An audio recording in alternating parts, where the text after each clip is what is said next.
Glory to Jesus Christ! Before you start watching the video, subscribe to our YouTube channel, like and be sure to comment, and don't forget to turn on the bell so you don't miss new videos. From 2030, the taxi aggregator Uber will stop connecting drivers with cars equipped with internal combustion engines to its service in the United States, Canada, and Europe. This was stated by the head of the company, Daru Khosrowshahi, reports CBS News.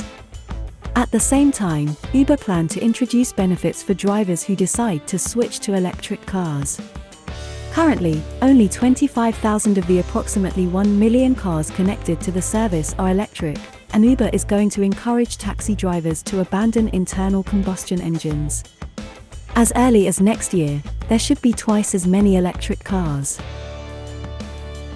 For example, owners of electric cars already participating in the program receive more money for each trip than drivers of cars with internal combustion engines, and also enjoy discounts at charging stations.